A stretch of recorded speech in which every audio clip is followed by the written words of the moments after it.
Now you're live. Thanks, Mom. Mhm. Thanks for the reminder.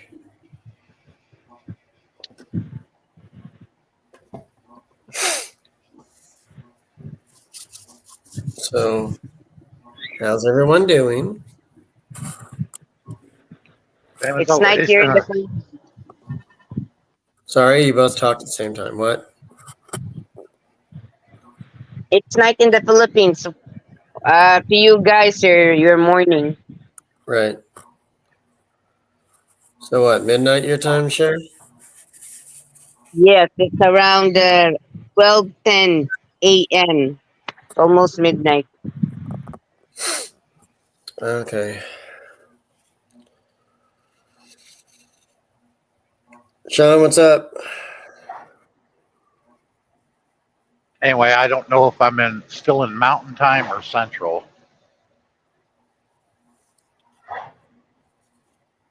I think Liberal Kansas is in Central Time.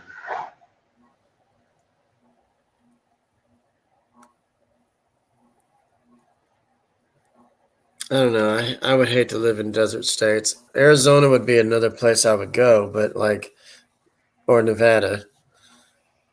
But I don't know. Like just mountainous country or desert country, I have to really choose where I want to go if I wanted to have freedom like that.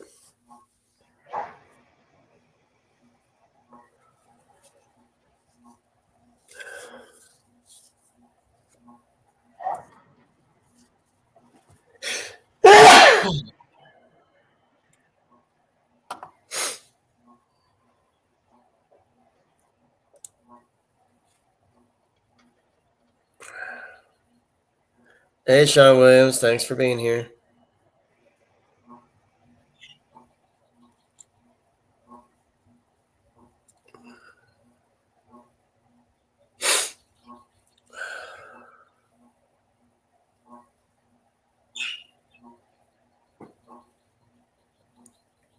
Sean, Sean Williams, he's just slamming those comments in the chat.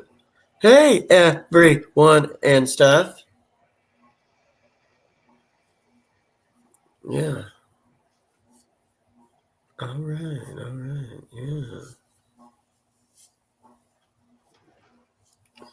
I guess everybody, I lost them. No, I'm still here. So, Sean, we did 3 hours yesterday on my live.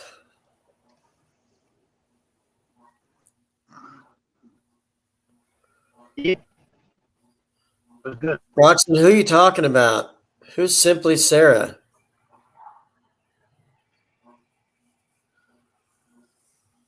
And what's so simple about it?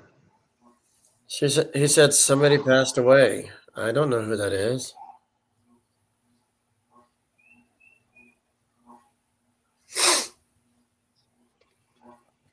No, Roxton, just my allergies. Always like this in the mornings and afternoons. Never mind.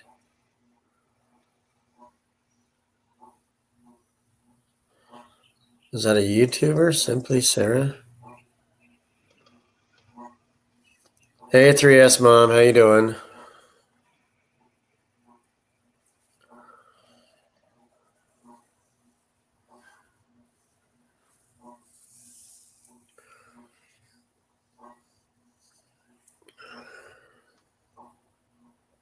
Sure.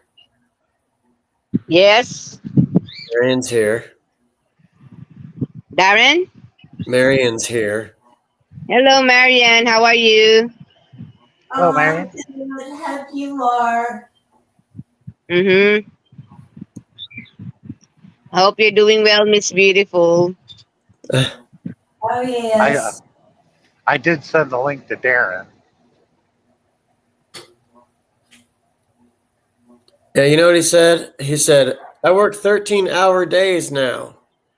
And then he has time on Fridays and Saturdays to do his thing, but he won't talk to anybody during the week. He gets breaks. I've caught him on one.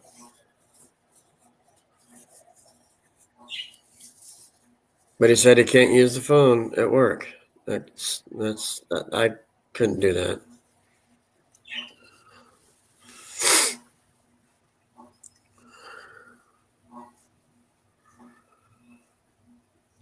Some places are pretty anal about it.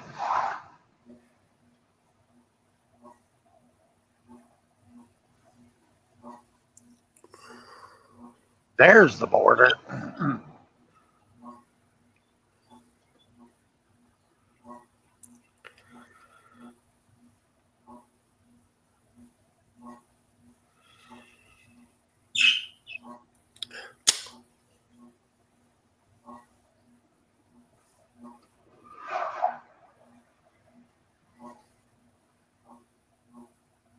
So, Roxanne, who are you talking about? Who passed away? You're not explaining it. Oh, she's a YouTuber. Simply Sarah. What happened to her? I don't know who she is, so it wouldn't bother me any. I don't believe I know her. I think it's another nickname for Noelle.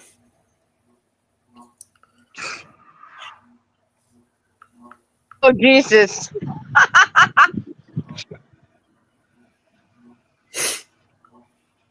I'm glad I will miss you, I'm Josh. glad somebody got it. I was about to say it got quiet there for a minute. Oh, damn. Calm down, Josh. Well,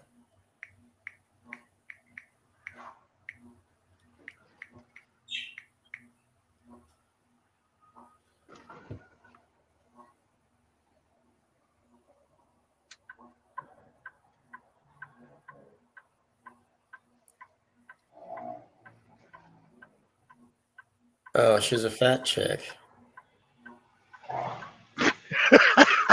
Jeez. She's a food vlogger. I guess she was on my 6,000-pound life or whatever it is. I don't know. Oh, that show? I guess. I don't know. I don't care. I mean, she had 240,000 subscribers. She kissed a lot of tail. Come on, Hollywood. Come on. That's Hollywood for you. They're trying to find any little niche that they can find. I don't know what to do with my life. Tear. I'm so big. Even if it means exploiting people, they'll do it just to get people to watch. Well, another fat person gone, I guess. But so Roxanne, was she on that 6-ton life, whatever show? 600-pound life or something like that. I don't know. Yeah. Was she 1 metric ton?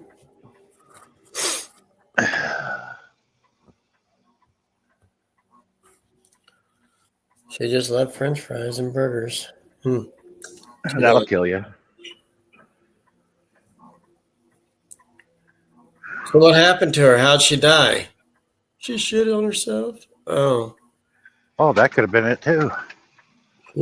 She fell through the toilet and it broke and all the water went everywhere and she shit and she didn't wipe and it went back up in her.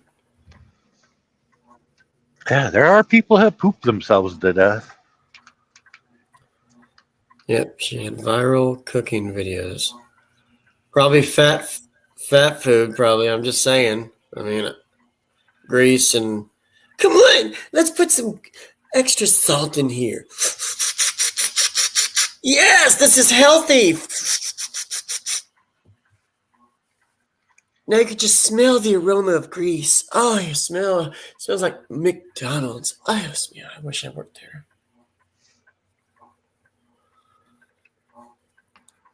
I'm not worried about it. Whatever. Fuck. I don't hate fat people because I am one, but I wasn't as large as her. Trust me. You can't even hardly see her face. It was so big. That's totally unhealthy to be that big. She looked like a round egg just with a face. I mean, just, it's just. I Yeah, love fat salad dressing on salads. Come on. but there are some people that are bedridden because of it. They're so heavy they can't move. Yeah, I know. I saw one of those shows where they had to cut out the lady's house to get her out on a forklift to lift her on a flatbed truck. She was Well, stuck to her couch. there's a lot of times that they've run into this issue. They have to saw the window and use a crane to get them out. I've seen that happen. Yeah. They got crusty ass and everything too because they're naked with sitting on their couch seared to it like they're. I've seen that. It looks like a blob or something so big. Yeah. It's like it composed of five fat person her body. That's so Uh, disgusting. I had one dude in there that literally looked like a human form of Jabba the Hutt.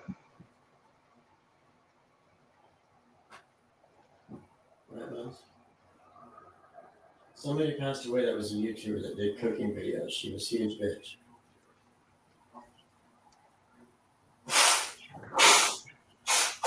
But she was on that 600,000-pound live show with that doctor that's a dick. He called everybody queer and fat.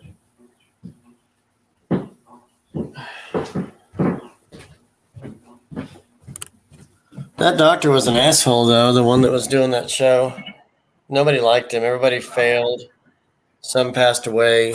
Some didn't care. And then he got onto him for it. You haven't even lost an ounce of fat. What is going on with you? Why do you keep eating like you do? And they give excuses. Well, because I'm lazy and I don't like to do nothing. And I want to be sealed to my couch and nobody wants to play with me. Most bariatric doctors won't act that way. They have a neutral attitude. They have a neutral attitude. They'll lay it on the line to you. Like, look, I care about you like all my other patients. But if you don't do this, you will die. They'll lay it on the line to you. But they're neutral and they won't say anything negative to you. And then he gives these people like 3 months or something like that to lose 30 pounds or something. And if you don't, he sees you again. It's like, you still are the same weight. What is wrong with you? You haven't lost nothing. Well, in order to get the bariatric surgery, like the gastric bypass, you have to lose some weight before they'll do the surgery. Yeah. Because that allows them room with their instruments to make a more successful surgery. You're 1,000 pounds. You need to get down to 700 before we can. Yeah, good luck with that. Jesus. Because look at it. You got to get through all that shit to get to the stomach. Yeah. Right, Buns? Yeah. Now, for people that are big like that, yes, gastric bypass would be the way to go. Yeah, but don't you? I mean, instead of doing it naturally, and some of those that can't, we understand. But like, if you can't do it naturally, you're cheating yourself. If you have to go this way. But they do that, so they will drop weight. But some of them are very successful, and they end up with all this excess skin. And dude had like 50 pounds of excess skin removed from himself. And then when you look at him today, it looked like he never was that big. I think if I did anything like that, my neck would look like a vagina.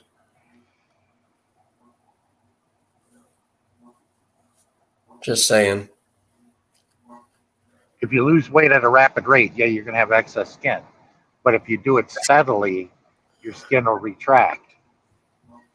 Cher He says, said, my doctor said you have to lose 500 pounds which we're not even that weight. or else they can't do the surgery. And I just didn't do it because She never weighed that much. Everyone, calm down. When I met her, she was 220 pounds. She got up to 315, dropped down to 250, then 240, and then went back up to 250 where we are now. She can do it. I got her from 311 to 250 within 5 months. So we worked hard on it, didn't we, Buns? yeah. And she's maintained just like me, but it's still not healthy for us where we are.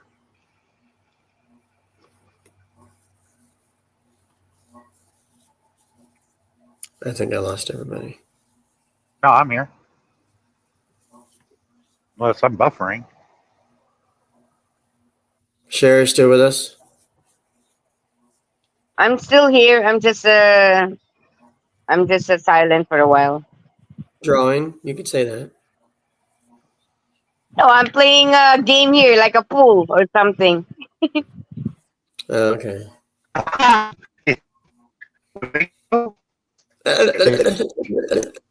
I'm sorry. You were breaking up. What'd you say?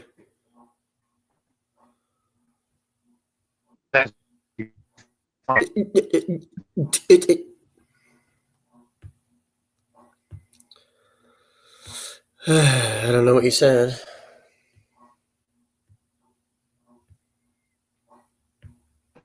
Oh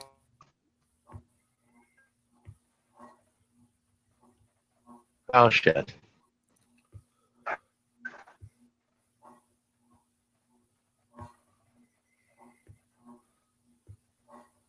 I can barely hear you.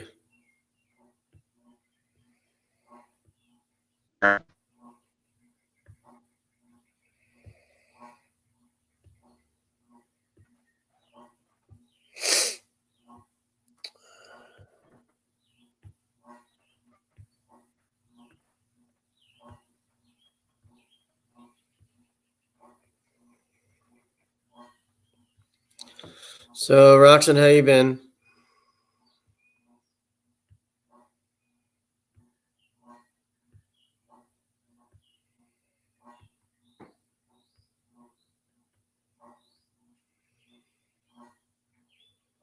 I've been okay. Yeah, I'm doing good. Yeah.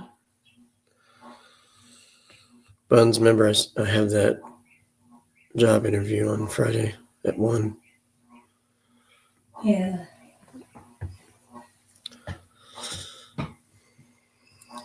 Is Bruce still there? No, he hasn't even showed up yet. Oh.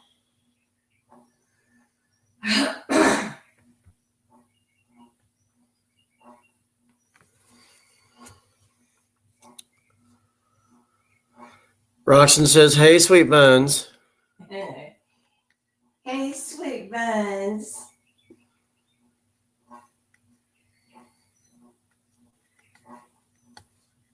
It's funny how we got that trend going through 2 people now. Nobody else calls you that. Darren calls you Sweet Pea, and I always do it in Popeye's voice. Sweet Pea!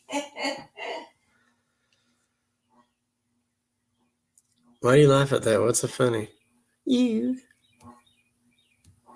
It's just funny. What?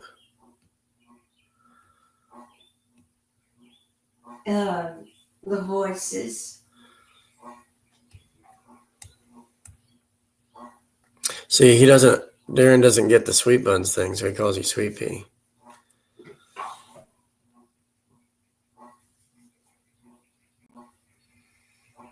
Where is Sean now? What happened to him? He was fading in and out and then just dropped. I don't know. I hope he will come back. Yeah.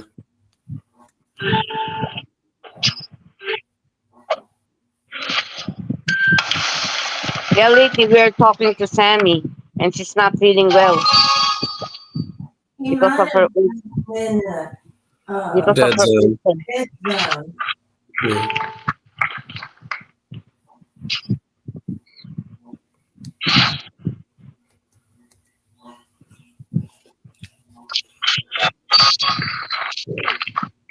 So what's wrong with Sammy now? Her penis hurts? No, she has ulcer. She's not feeling well lately. She can't go to the doctor about that? Yeah, she has already a doctor, but we don't ask too much from her about the details. And now Sean is there. If she would stop swearing, maybe it'll go away. Oh my god. Fucking Sean, fucking.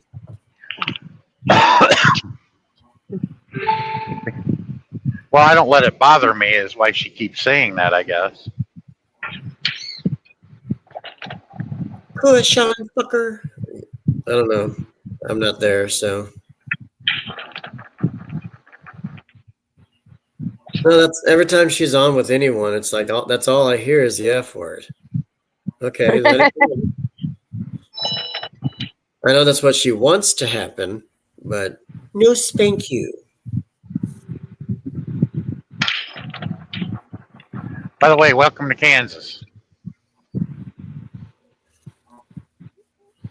I want to see your avatar.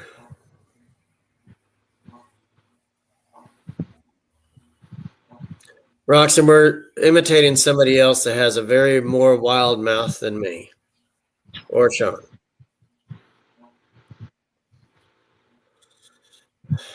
Sean says, "Oh, I'm about the same as her." I mean, I could cuss like a truck driver because I am one, but there's no need to talk like that unless it's warranted. Yeah, but it's every 3 minutes with her. So it's like, I can't, I don't want to sit here and just listen to penis talk and all that stuff. Yeah. One day, I wish I could just ask Sammy, hey, do you fold it or just keep it straight in your shorts? How does it work? I'll ask her next time you see her. Okay, here's Bruce. Hey, Hi, Bruce. Bruce. How are Hey, you? Sarah. I'm fine. How are you? Oh, Bruce, you live in Mississippi, right? Yeah. Yeah, I'm headed to the Port Arthur, Houston area. Oh, I know it now. There we go. This Bevo I that was I'm just going to down there. Hey, Roxon, how you doing? I was just down there a few days ago. right next to Louisiana. And I get into Louisiana, I get me some boudin and some shrimp Creole.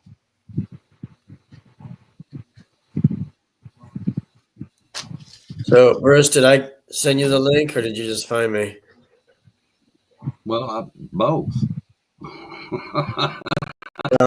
I didn't know. I sent it to a lot of people. Yeah, I didn't see the link out in the chat, so I figured you must have sent it to me on Messenger or something. So anyway, Yeah, the Tiger Truck Stop restaurant don't exist anymore, and the Tiger Truck Stop is totally rebuilt. And Tony passed away a few years back. They had him taxidermied, and he's a statue inside there. And it's like, man, where am I supposed to get any gator tail now? That's the only place you could get gator tail was at the restaurant when it was open. But they demolished it and rebuilt the whole truck stop.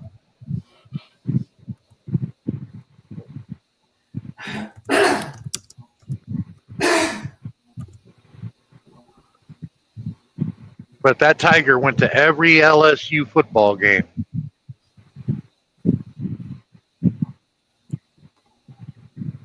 that don't surprise me. That's that's Louisiana. Mister.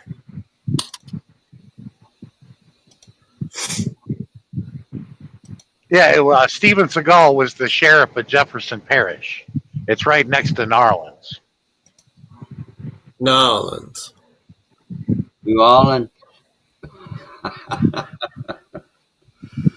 But he's a good guitar player. Plays the blues. Got his own band. Yeah. So, Sean, there was a Family Guy episode about Steven Seagal, and Joe was friends with Steven Seagal, and he introduced him to the guys, and everybody was asking him questions. He wouldn't answer, but Peter started with, "Why are you so fat?" And then Joe said, "Okay, something else besides his weight." Well, that's what happens when you get up in age. He's in his 60s, for God's sake. Yeah.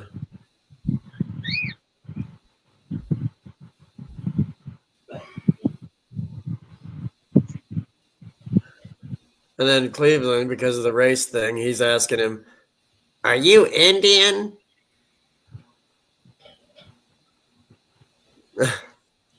I know he's of Italian descent, but he's mixed with something else too. Cherokee? Which I don't makes no sense. He lives down in Louisiana. I'm like, he doesn't sound Cajun at all either. And it's like he must have moved here later in life or something. He has another huge home somewhere in the mountains. I'm not sure what state, but I think it's in Arizona somewhere. Because he comes across to me as like a desert type, like likes to be out in the outdoors. Like Montana or somewhere. I don't know where the hell. So It's still unknown. I haven't found out where he learned Aikido. Did he actually go to Japan and learn it, or what? he's lived in Hong Kong or Japan, something like that. And like Van Damme, he's from what's that? Didn't you say Hawaii? No. Anyway, so yeah, so he's lived out there before. I don't know if he's got homes there,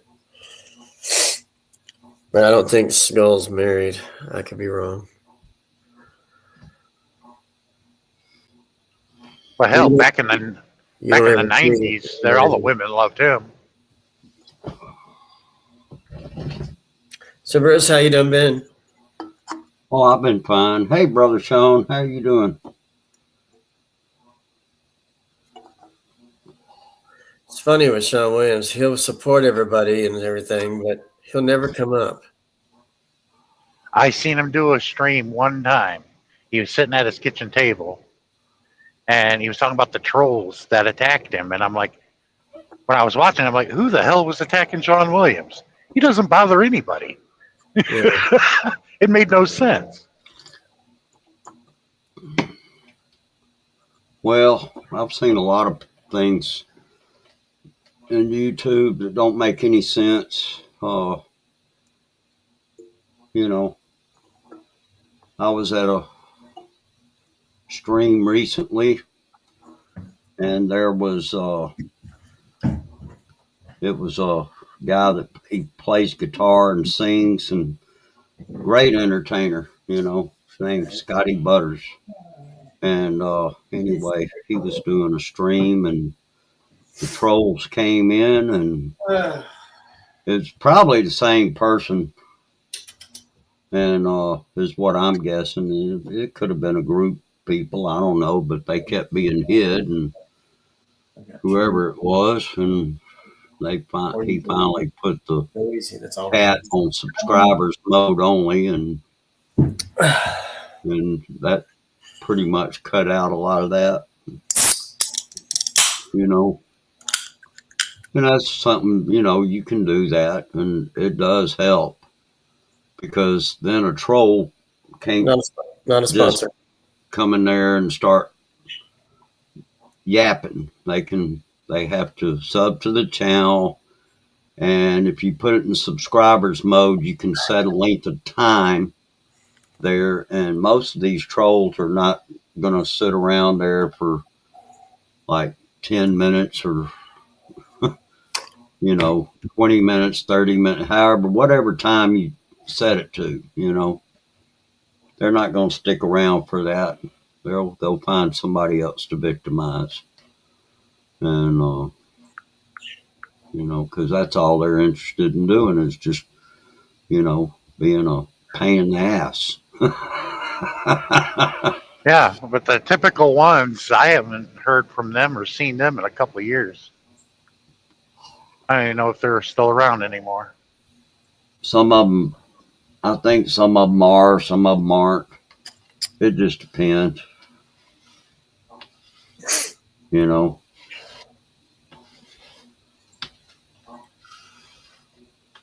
I mean, I've seen good trolls, they come in and they don't bother anybody. They just, but I've seen some that just, it's like they look for something to start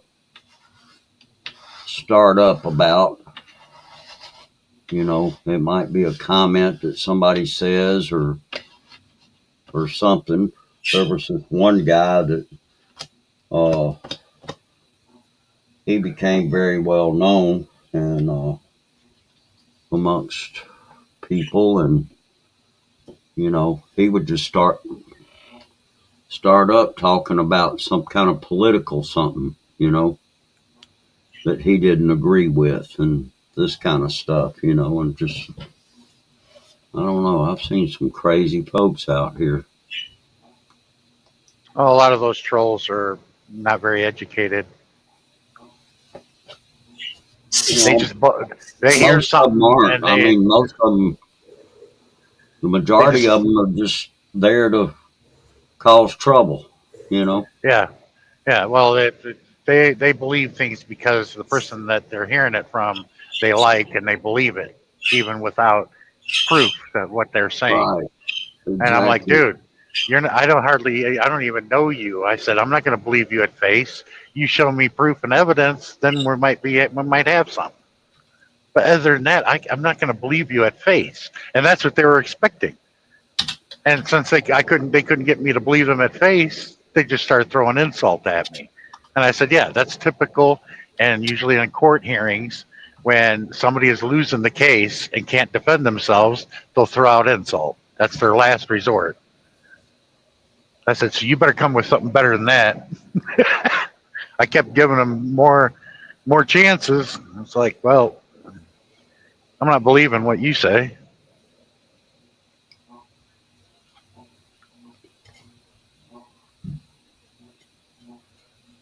Yeah, Coke most of them Zero. they come in and they just start firing away insults. Coke Zero, Roxy. I don't have too much tolerance for that. I just, in fact, my tolerance level for people that want to come in and start insulting people is zero. Well, a lot of those trolls were from Australia, and I told them, and I took them all on and beat them all. Cher was there and witnessed it. I beat them all at once, and I told them, look, you don't understand. There's one thing that America does is hold to be true. We're the undisputed champions when it comes to insults.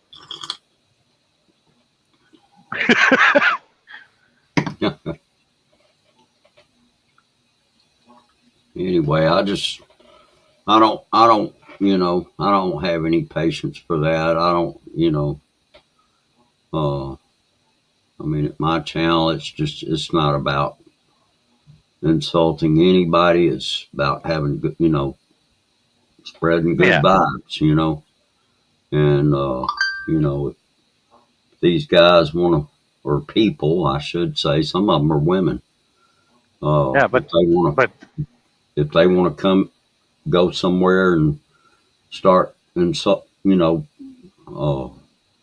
start up with a bunch of insults and stupid remarks like that, these guys get off on it. Like Oh, yeah, Go I know. Bobo. I call him shit stain. Yeah. I know. Darksider and King of Ass Hats. Or Yeah, and my they Yeah. have multiple three. accounts. You know, it might just be one or two of them, but they've got, several accounts. So they'll come back in with another account.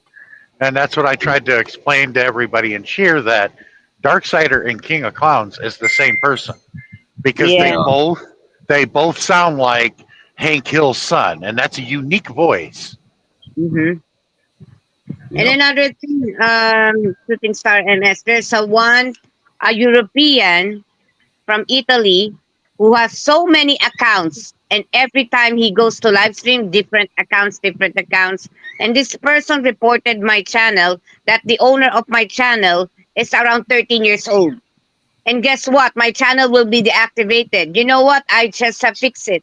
I proved to Google that I am 48 years old. I have to send my my identification ID like driver's license. How crazy this trolls is, to be honest. Oh, I know. They're crazy. It's it's insane, really. You know, just insane. And You they know don't what? care. I don't even understand. There's no logic to it. Really. You're a very good person, Shooting Star MS, and also Mark Truth. But sometimes those troll who came to your channel or to the channel of Mark Truth, I'm avoiding them. Because why? They already messed up my channel. And right now I cannot do live. Sean knows that. I cannot do live anymore because of these assholes, you know? And from now on, I will choose those channel that I'm going to support. I will support you, Shooting Star MS. I'm just chatting over there.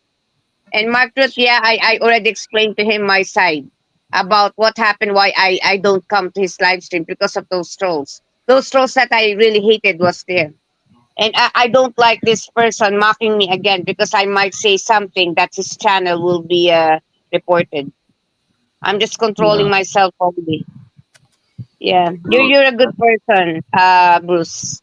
well, I appreciate that, but see, that's why I don't have any patience for those kind of people. I have zero tolerance for them, and we Yeah, get rid of them quickly. It's it's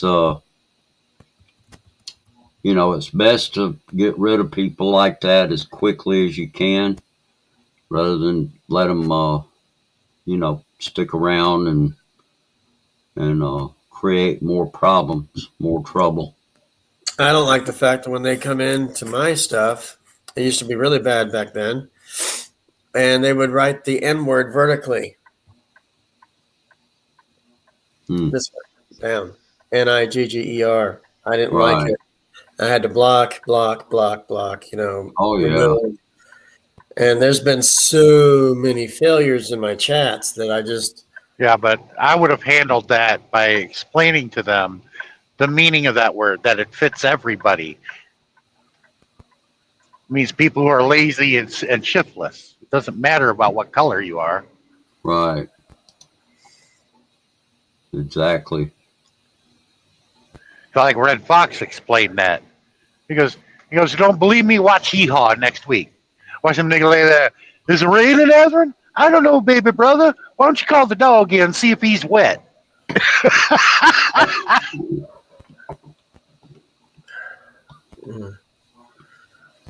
But yeah, these people, they're, I mean, they don't even really, I mean, it's almost like, what's your reason for existing? You know, they don't even know, they couldn't answer that, you know. but couldn't they the trolls and stuff, aren't some of them like Oh, about half of them are bots? probably could be. There could be, I don't doubt, and let me just say this, that you put AI in the hands of the wrong person, and yeah, that's already, they're having trouble with that. Not just not YouTube, but I mean, all over. So it stands to reason that they could use AI, you know, to do some of what they do. And now I know at one time there were these bots that were, you know, this has been a few years ago. In fact, I think it was back during the pandemic. And some people thought it was from Russia. And, you know, and they would just come, they were annoying. They weren't really doing anything, just they would just come in and be annoying. And yeah, you could tell it was some kind of bot of some kind. And, you know, we would just hide them, you know, just hide them. I mean, they were kind of useless, really. And I don't even understand, you know, what was the motive for doing that. It was crazy. And, you know, I don't doubt there's probably some bloggers out there that may have actually panicked over it, but I don't think it was anything to panic about. I think it was just something that somebody thought it would be funny, I guess. You know, because a lot of these guys, I mean, these people that do this, they're just pranksters anyway. Or that, and they get off and creating drama.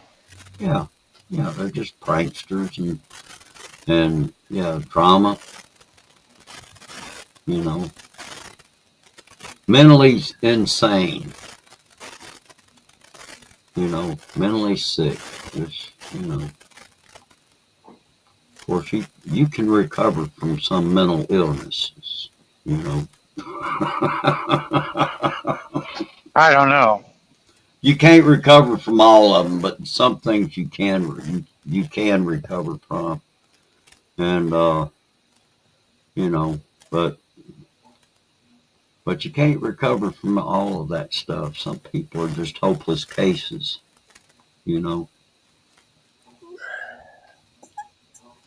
and it's like they're just bent on doing stuff like that to people. It's crazy. I don't understand it all either. It's just, you know, but, you know, it is what it is. And I don't know. I don't worry about it. If I see somebody making comments that are not desirable or threatening or anything like that, man, I get rid of them. And I've got some good mods that will certainly take care of it for me if I don't see it. So.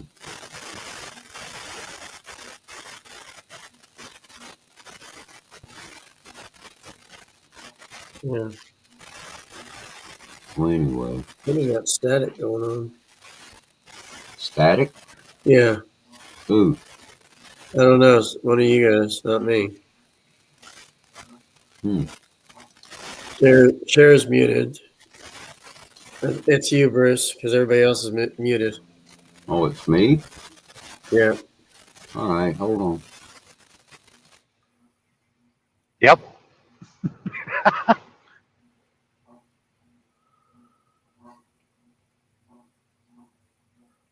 Thank you, Paris Gardening Solutions. Appreciate you being here. I think the last insult I gave Shitstain was I called him a peckerwood. I think that was the last time I ever talked to him. That was over 2 years ago.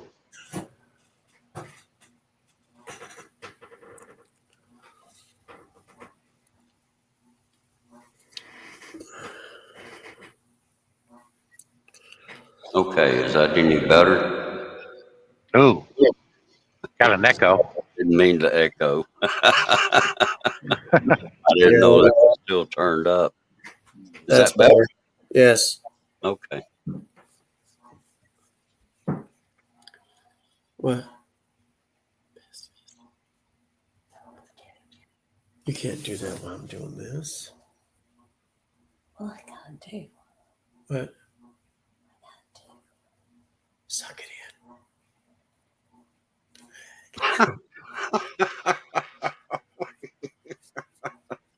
What? What? Nah, I'm just Suck it in, suck it in. Suck it in, suck it in. Archie! Watchy, Archie! what are you doing, Archie? Echo, echo, echo. Gosh, just, Oh, wait a minute. That you just reminded me of something, Bruce. I know Yeah. I know this was during your heyday. Do you remember Fire Sign Theater? don't lift your cap. Firesign Theater. Okay. Late '60s, early '70s. They were pretty popular. They were four DJs, and they did a lot of comedy, and they came out with records. And my favorite one is "Don't Crush That Door, Pay Me the Pliers." Okay, Fireside Theater. Right offhand, I don't recall them, but I probably did hear them back in those days. Yeah, well, the reason why they got the name Fire Sign Theater is because all four of them were born under the fire sign. Oh, So that's why it gave them that idea. Yeah, I two of them see. are Sagittarius. One of them is, I believe, Aries, and I can't remember who the other one was. Okay. So they're They good did a, people, in other words. well, they were hilarious. They were downright hilarious. Fire sign too. So, oh boy. I like it because it was during the Vietnam War, and they were like we can't go anywhere until Pico and Alvarado come back. They were on Yeah. patrol, and the lieutenant goes, "Don't worry, those boys made their way through East LA. They can find their way back into Scoopville, right?" They made it through East LA. That was hilarious. See, they were from LA, and Right. they were DJs out in LA that got together and did this collaboration. They did it for years. Became pretty famous. Oh, okay. And one of the characters they created was Archie and Mudhead, and they went to high school, and their number one rival high school was called Commie Martyrs High School. I've never seen anybody from there. Yeah, where did all the kids go? And then somebody says, they're in Korea. And they're like, on what side? Oh my goodness, Oh boy. that's funny. I may have But to. to understand their humor, you got to understand the year this album came out, and you got to put yourself back in that time and how things were. Then you understand the humor a bit better. Vietnam was going on, so yeah. Yeah, it didn't end until April of '75. Oh, okay, yeah. There was a lot that went on back then. Vietnam, which actually came to an end, but then there was Watergate. Yeah, Uh, but I remember the lieutenant. He goes, "Sergeant Polanski, come over here." You hear his shoes squeaking because of the rubber. He goes, "What is it, Lieutenant Tayabita?" He goes, "Silverberg over here won't go over Pork Chop Hill." And he said, "Killing pigs ain't kosher, sir." oh my goodness, that's funny. Yeah, I'll have to. I'll have to see if I can do a Google search on that. Fireside. What now? Fire Sign Theater. Oh, Fire Sign. Yeah, Oh. Fire Sign Theater. All right. Or you can find it on they got it here on YT. Just type Oh. in Fire Sign Theater, and then Don't Crush That Door, Hand Me the Pliers. That's the best one, in my opinion. Okay. Yeah. It came right up. And Yeah. you look at the album cover, and it shows them. Two of them are Sagittarius. One of them is the Ram, which is Aries, and I can't remember what the other one was. Okay.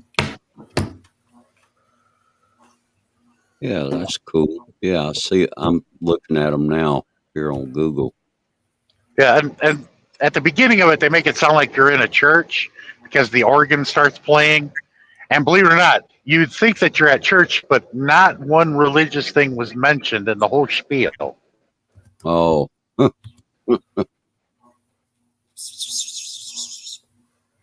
So to the point,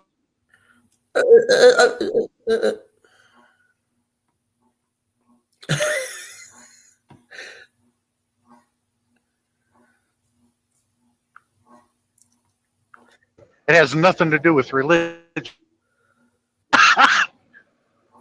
And plus, I think at least one or two of them are Jewish.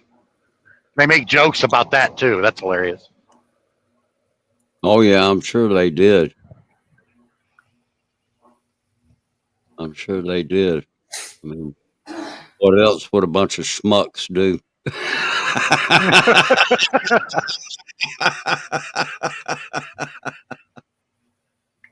Me, I just wish I could have met them and back in their heyday and like, hey, can I get involved in this? I can help you all out. I would have enjoyed it, you know.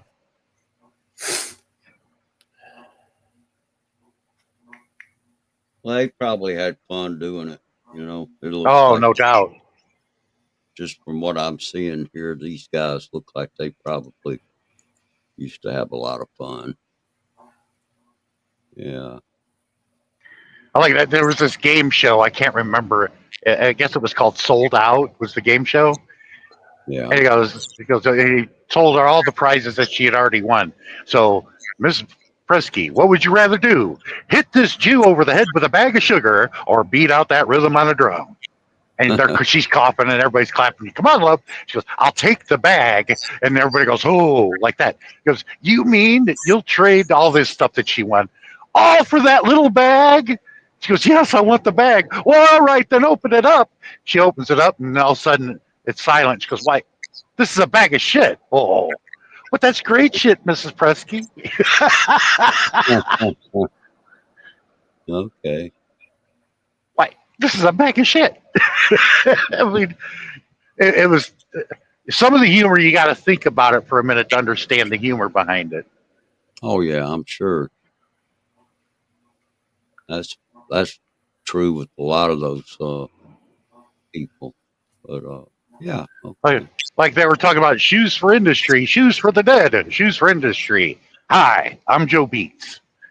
And nobody gets that joke. I said, that's an old saying way back in your grandparents and your parents' day when they tell you to beat it. You know, you're beating your feet against the pavement. You know, Right. you go, I'm Joe Beats.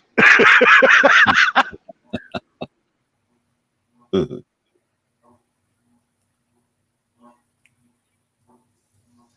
then, oh yeah, I told Josh about this one yesterday. About this woman has a husband, police officer, and she goes, "You can't believe how dirty my husband gets my clothes. Look at this horrible stain."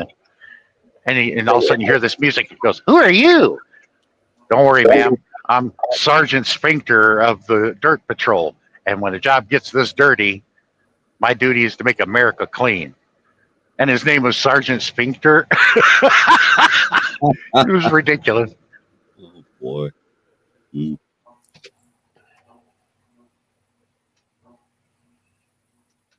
It's a bunch of nonsense, but what it is, it's a guy watching TV real late at night, early in the morning. Yeah. The way it was back in the day, you could run into just about anything. And you only had a few channels back then because cable TV didn't exist then. Right. Yeah, that's true. In fact, all you had back in those days was mostly rotary phones. Yeah, I've been searching and searching. They were talking about the Filipino cheese ball war. And I was trying to like, okay, that's funny, but tell me more. What was this all about? And I can't find anything. Yeah. I've even asked diehard fans, when they mentioned that, was there any more that they mentioned about the Filipino cheese ball war? Because I think two of them were married to Filipinos Oh, because okay. they served in the military. I see. The This here's huh? the Filipino cheese ball war. I could never get that, and I'm thinking, okay, where were they going with that? Oh, okay. Well, this says here the Firesign Theater was an American surreal comedy troupe who first appeared on November 17th, 1966, in a live performance on the Los Angeles radio program Radio Free Oz on Hmm. station KPFK-FM. Yeah, They they were continued, really loved out there too. yeah, they continued appearing on Radio Free Oz, which later moved to KRLA AM and then KMET FM through February 1969. But, I know they probably continued to do stuff even after that. Yeah, they Uh, did live shows, but they also released a lot of records. yeah, they got a channel. They got a YouTube channel here. It's called Firesign Theater. Got 870 subs and there's 47 videos. Wow. Yeah. I know they're all up in age though, and one or two of them have passed on already. Oh yeah, I'm sure they're probably getting pretty old. Looks like to me that even during their beginning years, they were already in their middle ages. So Mhm. yeah, ones that are probably still living are probably on up their way. I would have put them, even though they were on radio, they didn't have a TV show. Yeah, I seen them a lot like the American version of Monty Python's. hmm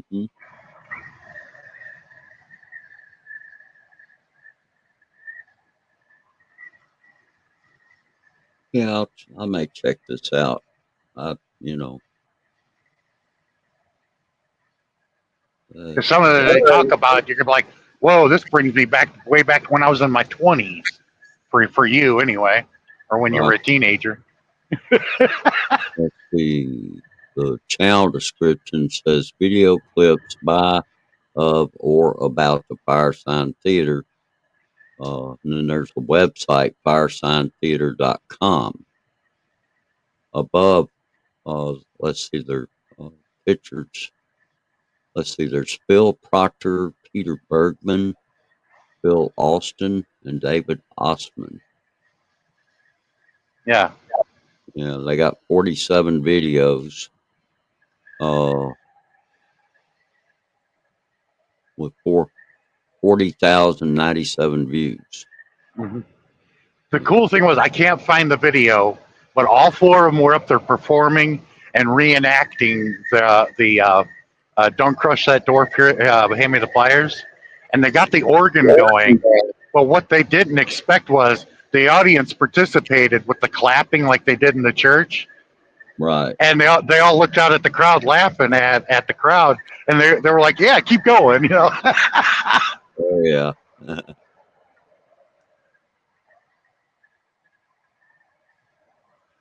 Well, I'll check it out.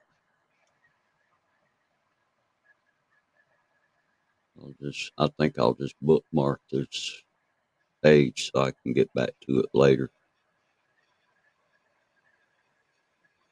There we go. Let's see what they got on YouTube. Yeah, and the deacon was announcing about the church, and he thought the pastor's name was Pastor Flashes. Weird freaking name. That kind of makes me wonder if they got the idea for Saturday Night Live from, this. Yeah, Pastor Flashes, Hour of Reckoning, with Organ Leroy at his organ again, playing it. Yeah. Hello, Christina Payne. How are you doing? Josh had to step away for just a minute.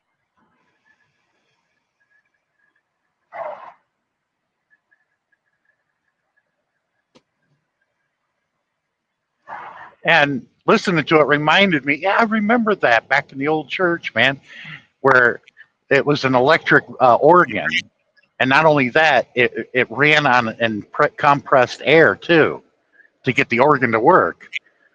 And if it got unplugged, you could hear the organ go meow because it would run out of air. Oh yeah.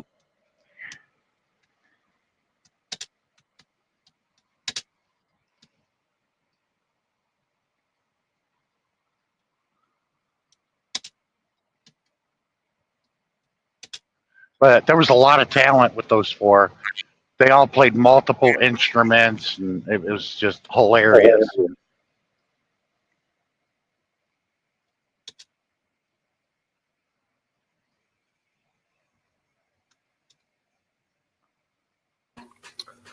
Okay, I'm back. Sorry.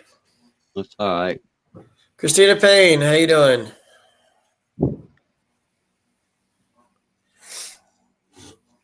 If anybody's reading the chat, you can say hey or something.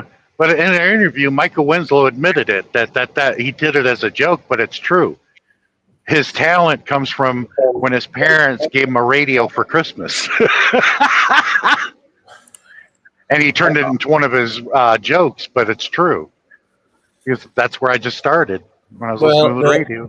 He grew up on Air Force bases because his dad was in the military, and he kept hearing planes and all sorts of different sounds and everything. And that's where he started his talent. He just kind of repeated it or copied it or something and whatever.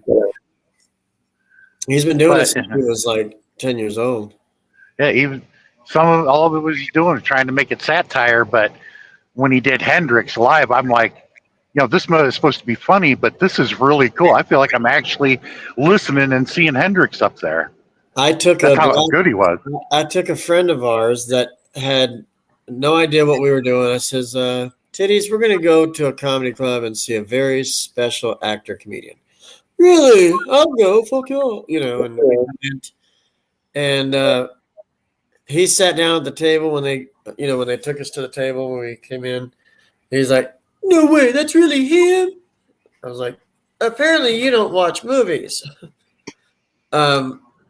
Yeah, he was like gone. He was like, no way, that's him. I said, wait till you see this talent that he has. Yeah. We actually got to see Jones live. We've got to see him like at least 5 or 6 times live. And his wife gave us free tickets to his show. Yeah, but there was a lot of us in the crowd when he did the Hendrix thing. We wanted him to keep going. They were throwing out more tunes for him to do. It's like, keep going. Buns, remember, we saw Jones quite a few times. Oh, yeah. And he's a really nice guy. Like what you see on the screen, how soft spoken and things and the noises and everything. He hardly does, like to the 1%, he does not swear at all, hardly. Like seriously.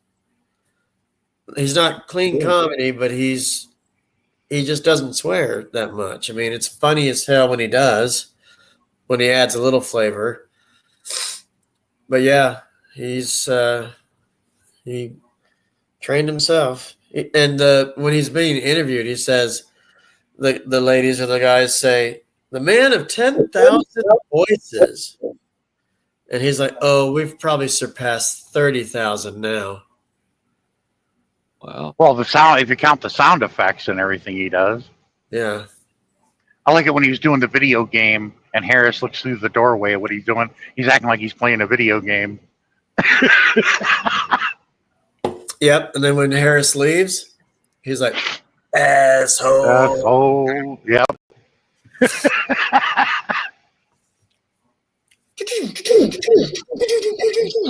He's like, Harris is like beyond himself. He's like, who the hell are you playing with? But yeah, I like how he comes up to Mahoney. Mahoney's all sad in the first one, walking up the steps. He's doing the helicopter noise. Oh, yeah. He's like, hey, want to ride? He's like, no.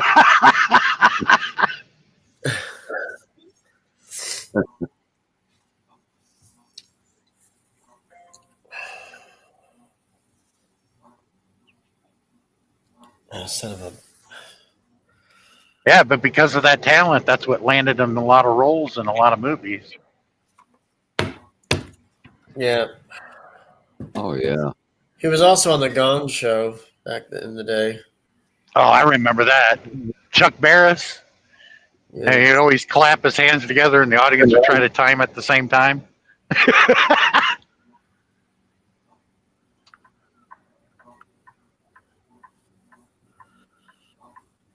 Christina, I'm actually friends with G.W. Bailey, who plays Captain Harris. Literally friends. You can ask Sean. Oh yeah. Proctor, stop grabbing my ass. No, it's get your hands off my ass, Proctor. Get away, Proctor. Yeah, And that was he's like, Proctor, don't take offense. And his pants rip. He's like, oh shit. And he falls on his side, and yep. I just can't believe they brought that other guy in instead of J.W. Bailey in the second and third one. I'm like, no. You know what? Here's something sad about him, though. I called him. He had no idea who I was until I explained it. I called Mauser. I literally called him in Miami, found his number because I'm a hacker. So that's supposed to be a joke. So I called him. I said, Captain Mauser, sir? Well, my name's Art Matrano, but go ahead. I understand. I said, yeah, okay. Thank you, Bruce. Thank you. I'm bowing now. I appreciate it. I was like, so what was the deal? Why did GW not show up for 2 and 3? They picked you. He was like, GW had other prior movies or TV to do. He couldn't do those. He had other prior engagements. So he wasn't available. Yeah, it had to have been Short Circuit was one of them, or Mannequin, because he was getting a lot of work. Yeah. So anyway, and then I said, how can Harris be captain and you be a captain? Because he was. In part 3, he was Mauser was a captain. And Mauser said, Art, whatever. He was like, actually, I was captain before Harris was, and I was like, really? But you came after. Harris was in the first one. You came in 2 and 3. And then you're not in the rest of them. All of them GW did. Yeah, but they never explained how Proctor became captain, and then in the next movie, he's busted back to a lieutenant. Right. I actually called Proctor. He's an asshole. And then GW said, don't ever call him again, okay? No, Proctor didn't like just people calling him. And I just...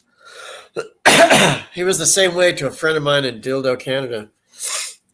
He called him one day and tried to get autographs signed or whatever, and he kept hanging up on him, told him not to call back.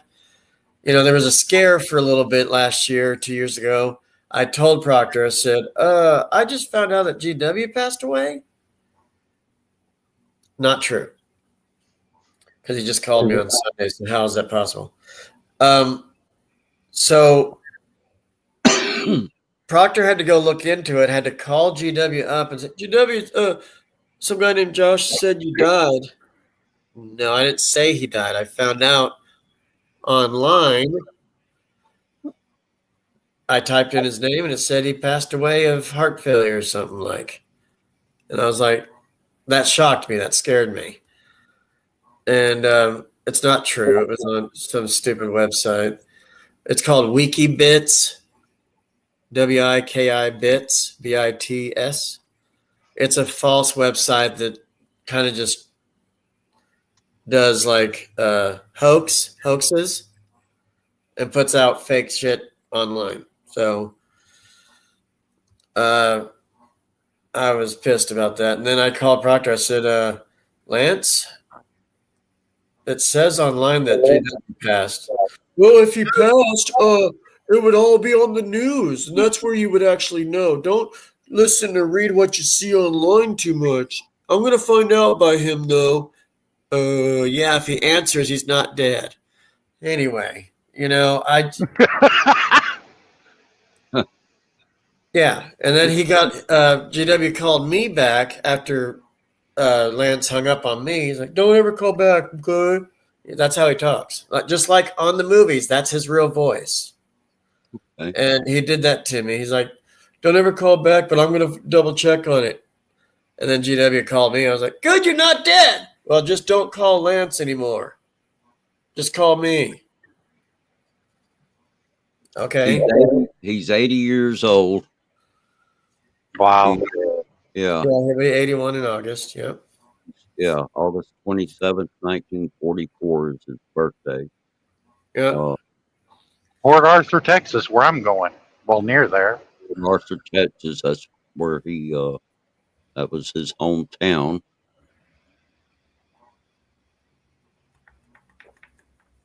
I don't know if that's where he's still living or not, but No, he's in LA. okay. But he's from Port Arthur, Texas. Yes. Yeah, that was his hometown. Yeah, And I've been trying to snag his, how do you say it, Sean? Rod, stick, wand. It's like an old riding crop. Yeah. That thing that he carried around all the time with that little ball on it. I'm trying to get that from him. He's willing to give it to me. No need to autograph. Just hand it over, and Yeah, you get a picture with them handing it to you, and then I would have it encased in a plastic container, Right. and have a plate mounted on it, with his name and character name and who it belonged to, because that is irreplaceable, and there was only one, the one that he had in the movie. I like how he goes through TSA with it in part 5, and Michael's making fun of him, and he's like, everything goes off on him, right? The belt, his watch, his money clip, his whatever it is, all of it beeped on him. And then Michael gets involved with the beeping noise and ends up dropping his pants because he took his belt off. He's like, Proctor says, "I think it's the belt buckle, sir. Here, I'll get it. Get your hands off me, Proctor." And you can actually hear the slap on his hand. And GW just takes the belt off, and then he puts it on the plate with the lady, and he walks back. Go in and out, please. She tells him to go back and do it again. And when he goes you don't back, have to do that too much anymore. They have you stand in this thing. It looks like a teleporter from Star Trek, and you hold your hands up, and it goes around you like an X-ray. Yeah, it's a body scanner. Unfortunately, Marion has difficulties with standing and holding her hands up like they say, "Stay still, ma'am." She can't. They're just going to keep going. It irritated one of the TSA guys, and I got onto him for it. I said, "She can't keep her fucking hands still. Just let it happen." I got really fed up with the guy. He was like, "Well, she's got to stop for like 2 seconds. Can she do that?" Don't yell. Yeah. Don't tell me what to know. She can't Yeah, stop. but there's common sense involved. I'd be like, I don't see this woman as a threat. Get him out of here. Yeah, really. Sometimes, I'm sorry. sometimes they've TSA, like sometimes they wand her while she's sitting in her wheelchair. Like, "Ma'am, can you stand up for like 2 seconds, please? In this body scanner." And every time we go to an airport, it's like, "No, I can't because just like her hands keep going, and there's no way she could do it." And these people are just being, "Well, we're gonna have to figure something out. Do I have to take you behind that wall?" Yeah. What are you gonna do back there? Have a big black chocolate woman come over there and frisk us? Because we're not violent people. I just hate this TSA shit. Like, if she can't stand, do it in the wheelchair, and then that takes longer than the TSA standing. I mean, it's just dumb. And then I get irritated because they say, "Oh, your medications aren't 3 ounces. Let's go scan them." Okay, you're good. Yeah, we already were. Thank you very little. I sweat because of the TSA people. And then you have like 20 people backed up in the line trying to get through. It's like, sorry, folks. Sorry. Good. Just you have to apologize. You can't do anything else. Oh, we're not in a rush. Don't worry, sir. We understand. Well, there should be a dedicated line for Fat Fox. I'm sorry. I guess I lost people. No, I'm here. Oh, Excuse me. what were I'm you saying? surprised Bruce? I Sorry? was just about to tell you. G.W. Bailey is currently working with the Sunshine Kids Foundation as an executive director and former board member. Not anymore. Oh, well, this isn't current then. His health got really bad and his dementia. He's 80 So years old. he had to give the executive director position up. Okay. But he started the program. I've called him there. I've called his office. I called them. And I just kind of said, you know what? I'm going to find his number myself and say hey and bother him and get his address. Yeah, there's an Easter egg in the last movie where Perlman had that check and they opened it up and it was made out to the Sunshine Foundation in the movie. And I'm like, that's the foundation that he was the head of, in real life. But they I'm added sorry? that Easter egg. And Where? look at in the last movie, a Police Academy, Perlman had that check he handed to the one guy, and they busted them, and they opened it up, and it was a check made out to the Sunshine charity there. Oh, really? Yeah, GW had him put use that name on the check because it's charity, and it's a real one because he was heading it then. Right. I thought it was kind of cool. Wow. I missed that. Yeah, go back and watch the last one. When they're in the theater, that was when Captain Harris was dressed as that ballet dancer, and he hands that check over to the young guy next to him. Yeah. Okay. And then when you open it, I love how he was doing the back. yeah. But when they open the check, read it. It's the Sunshine Foundation. Okay. It was written out to the Sunshine Foundation. I thought that was kind of cool. Christina, that was a movie dog or something. She's asking about the dog Rambo and Mannequin. Was it really? Yeah, that was a mannequin. Was it really was it really GW's dog because he doesn't have any pets, or was it a prop like movie? Like whatever. Yeah, she's asking about the dog and Mannequin. If it was really his or not. No, he doesn't own any pets. It was just a brought-on puppy, whatever. That But one thing is universal. Wouldn't stop queefing. A lot of roles he played was a police officer or a security officer, and he always had a megaphone. I like part 4 at the pool party. He gets up to Mahoney and says something to Mahoney about Harris comes up and says to Bobcat, he's like, "What is this? Cadets in heat?" And Bobcat, "No, we were just like talking." Well, just talking somewhere else. This isn't a spawning pool. We need discipline. And then as Harris leaves, Bobcat says, "Jerk!" And Harris turns around and says, "What?" I said jerk. I said jerk. And that hot chick that you were talking about yesterday, that one that was with him, she was at the pool party with Bobcat, and Bobcat went in the pool to save somebody that got that went in with a bike, a training bike, and it ended up off its stilts things that holds the bike in place. And he was getting all hard and excited. The guy was on the bike because of Callahan with the big boobs. Mhm. And she's like, "Now, who wants to save me?" And everybody, like, he was getting so excited. And then she dives in to save the drowning victim. And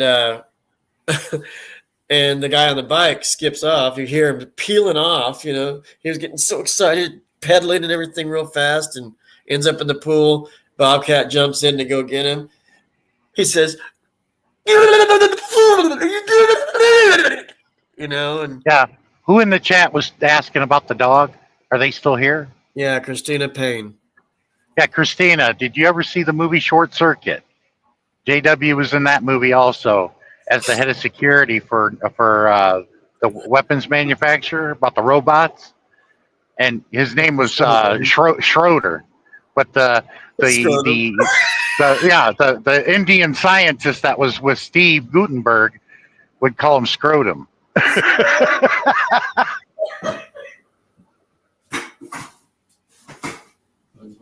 see you smirking. You don't have to blow it up, Schroeder. What's so funny? My impressions or what? Yeah, What I know? yeah. Yeah. Marion's over here giggling and snarking. She's like, "I like his voices." She's impressed with my impressions, right, Bruce? Did he leave? Who's not here? Oh, Cher left. Cher probably fell asleep.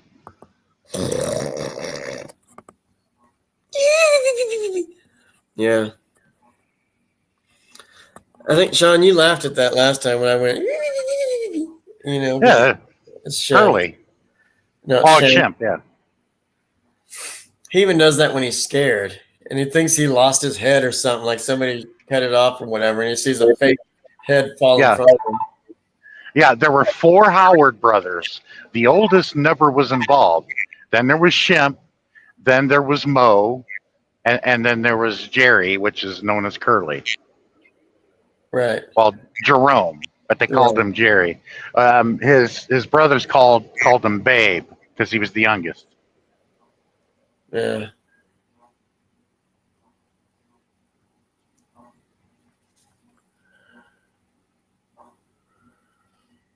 Oh, Christina said, like you said, Sean, Christina said, it would be cool if he could come on your show one day. Yeah, I already gave Josh that idea. Yeah. It would be awesome, and I tell you what, Josh would draw a crowd with that. Well, there's a lot of people that are doing YouTube that bring celebrities on, but they're higher profile people that they would probably go on their show for. I'm not really big time, but no, I could easily get him if he would do it and remember the dates. There's no problem getting him. But would he commit to it? That's the issue. Uh-huh. And then I would have to talk to his live-in person to write it down or something. I don't know. I'll tell you what, we'll really get him to remember it. Say, hey, we got this girl who's going to be on the panel. She got a big set of tits. That'll get him. Right, he likes boobies. Yeah, what's funny, I went into his living room one time at his condo, and I was like, I said, GW, why do you? It's okay to like women and titties and everything, and he's got a picture of just a model thing, whatever was painted. I guess he bought it. I don't know, but it's like she's covering her boob. You can see side boob, and you can see the top round parts, but she's just like her legs and knees are up to her. And, she's just covering the chest, and I was like, oh, you allow people in your house with this in the wall? I don't mind it myself, and then I was wondering where he was going. I was like, GW, here's your kitchen and your living room right here. I'm going to go take a damn piss. I was like, okay, don't yell. Because we just got back from that accident, just got back to his home, and he had to wean us. So I still would have begged security to give me the part in the tape where he fell on you. that's slapstick comedy there. Christina, GW fell on me 2 years ago in a rainstorm. I'd have Because he- begged him to I have that told him portion to of the film. told him to stay in his car, and he says, "I'll do whatever the fuck I want," And he got out of his car and slipped and fell on me. It felt like a reverse prison movie. So who says, "Oh boy, Archie"? But yeah, I can easily get him. I just need to arrange it really well. So, And then if you can, bring Michael Winslow and just bring him up without him noticing it, and then he could just start making noises.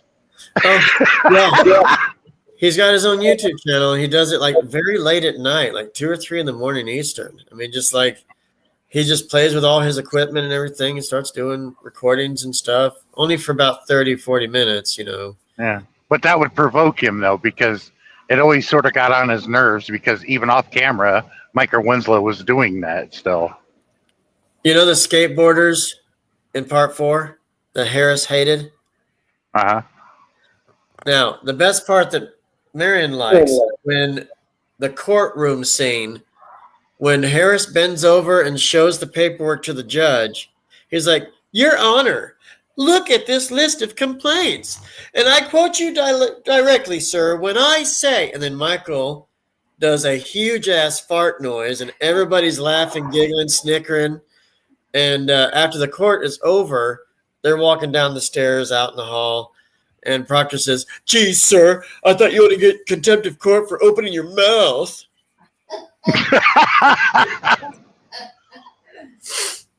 And then he stops and sees the 2 skateboarders with Mahoney. Mahoney's trying to coach them through the whole trial and everything. And here comes Harris to Mahoney. "Mahoney, keep these 2 out of my precinct or away from because they had to join COP. Yeah. And Mahoney's like, "Sir, I know exactly what you're trying to do." "Well, what is that, Mahoney?" And something else. And then Harris said, "Just please keep these 2 little buttwads out of my precinct." And then you hear Dave Spade say, "Excuse me, sir." What was it that he said, Buns? Do you remember? You know what COP stands for? Collection of pissants. Pissants. Yeah. Yeah. And you hear Proctor laugh, and he's like, "That's not funny, Proctor." "No, sir." He's like, I'm gonna find out this collection of action crap is a bad idea." "Yes, sir." And then the dog starts to hump Harris's leg. Remember, the dog started humping Lassard in the first one. He's like, Oh yeah. yeah, he's like, "She sounds like a he to me." And then like the fat guy called the dog Princess. "Princess? Yeah. Sounds like a he to me." And then Harris gets the dog out of the fat guy's arms. He's my dog." "Not anymore. Give him to me." And Get that flea bag away from me. yeah. But yeah, it was funny. But I can get him. It just needs to be planned. Bruce says, "Where am I going with this?" Still with us, Bruce? Yes. Just don't call up Proctor. But if you get Michael Winslow along with us, that would provoke him.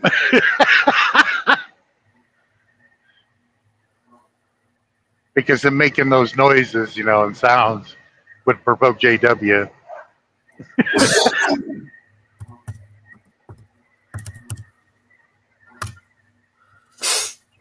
Yeah. I think Bruce went to eat or something. I'm still here. Okay. But yeah, I was watching part 2 last night, the starting of it, where Bobcat gets on Sweet Chuck trying to rob him at the ATM. Oh yeah. Sweet Chuck comes up to the ATM and starts talking to him. He's like, that you hear the woman's voice, hello, Yeah. hello. What was his original name? But Bubba Smith could never say it right. He kept saying Sweet Chuck, but it was something else. So they just left it at Sweet Chuck. It's been Sweet Chuck the whole time. No, it was. But originally in the script, it was something else. But Bubba Smith couldn't say it right. He kept saying Sweet Chuck. So that if they finally, after the fourth take, they're like, "We're going to leave his name as Sweet Chuck." It was something else. I have to look it up. I don't remember. I know Hightower said, I think Brother Sweet Chuck's trying to say we should promote our COP program in our own neighborhood. Because Lassard got him in the schnutz with the golf club because he was playing golf in the office. And Sweet Chuck got hit in the schnutz or the leg or something. And he's like, and Lassard's like, what was that? And then Hightower picks up Sweet Chuck by the shirt and picks him up. I think Brother Sweet Chuck's asking for us to promote COP program in our own neighborhood. What a great idea. So, and yeah. And then Bobcat walks in, part 4, in the office. And then the golf ball ends up in his mouth. Mm-hmm. It bounced in the room. It ends up in his mouth. He's like, what did I miss? And then the ball comes over to him, and and he collects it in his mouth. He's like, and what did I miss? So, I get people with that at Burger King. And then They said, don't yell. About the fish. The what? The fish. Oh, yeah. And then Bobcat's holding the fish outside for a meeting with everybody, all the cadets. And Sharon Stone's the reporter. And they're all standing out there. And Lassard goes, many, many people go from many, many ways of life. And then Lassard looks over to Bobcat to his side here and looks at him like he was trying to eat the fish that's in Lassard's office. He's like, Yeah. doing this, and it's wiggling. He's like, it's a really nice fish. Kind of looks like you. And then Lassard's just laughing at So. Okay.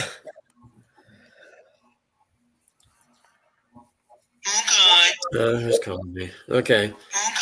1 second. You guys can talk. Okay. That's a weird ringtone.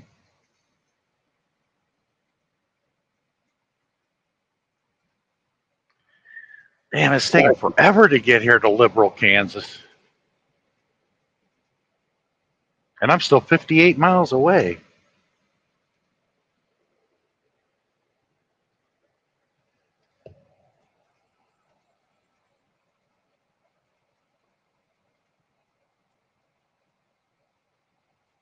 Not much to see out here, though. It's all farms.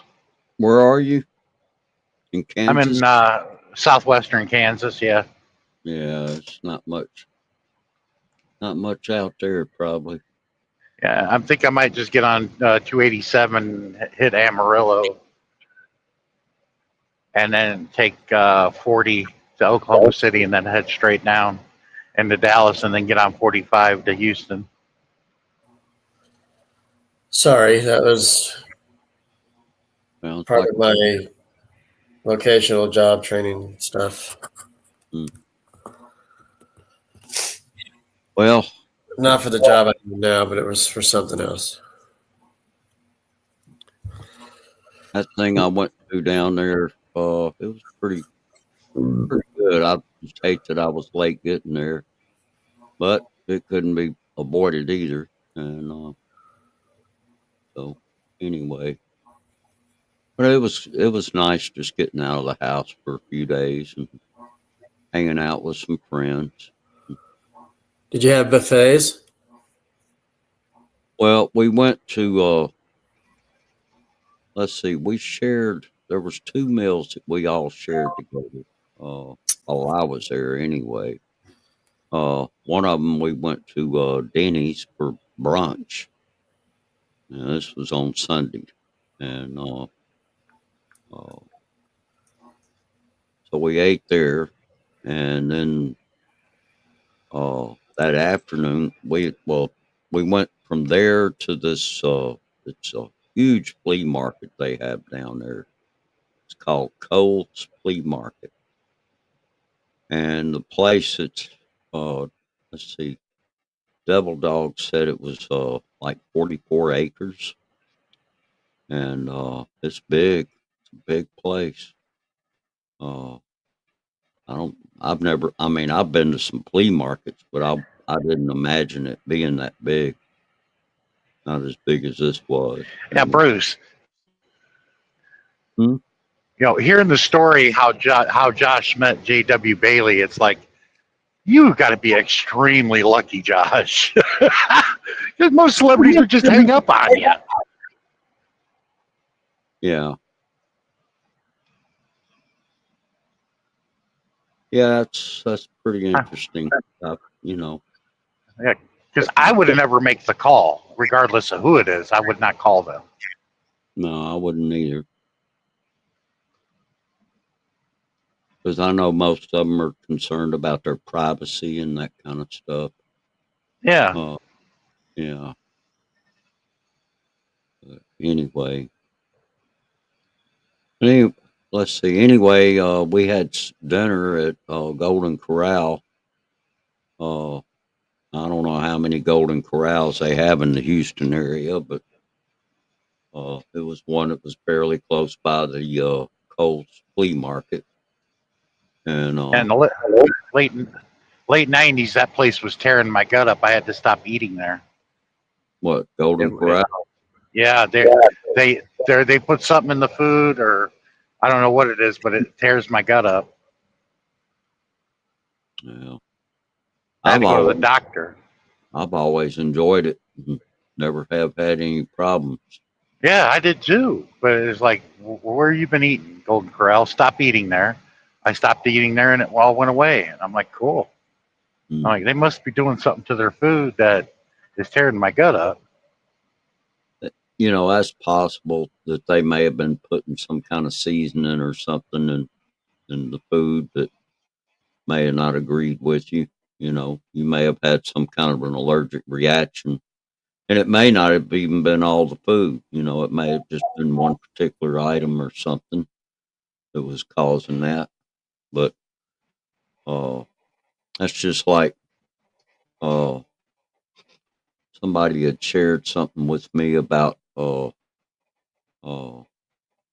some restaurants that uh, uh, somebody had done some kind of a video warning people to stay away from them, and when they were talking about all this stuff, these uh, things that they had been reported to like health departments and stuff like this, and the thing about it is that may be true at certain locations. That does not mean that it's like that at every single location. If it's like a chain, Yeah.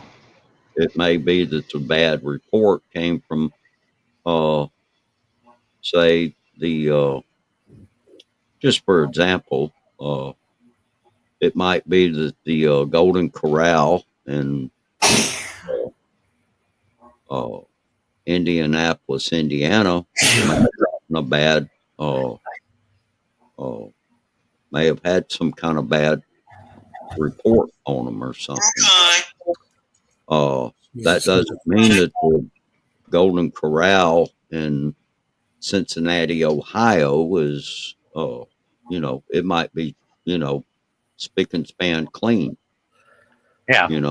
It's just, So with a lot of those chains, it really comes down to each individual location and how well the management's taking care of it. Yeah. And the staff that's underneath that management, how well they're doing their job. If I can ask you guys just for a minute, if you guys can remain quiet for a second, I could try to get GW on the line. Okay. All right. I can try. It's very difficult to get him sometimes. Are we going to be able to hear it?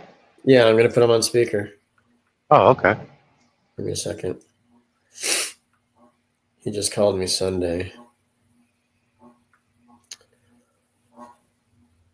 Let's see.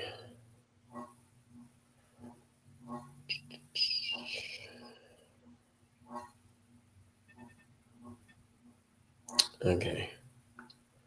Just, I'm going to try to make this work. I don't know yet. It's like 11 a.m. over there.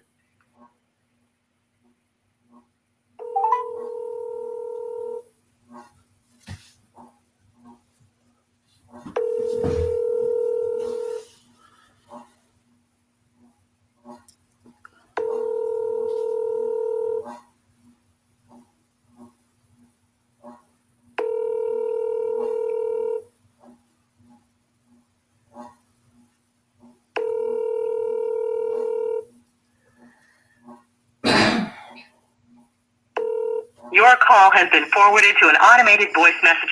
And that's what I get, because sometimes he'll answer, sometimes he won't. Yeah, but when he says the automated voice, did he record his own message? No. Oh, okay. He has in the past, then he kind of changed it up, or his daughter helped him change it or something. I don't know. But usually his voicemail box is full. So. It's okay, man.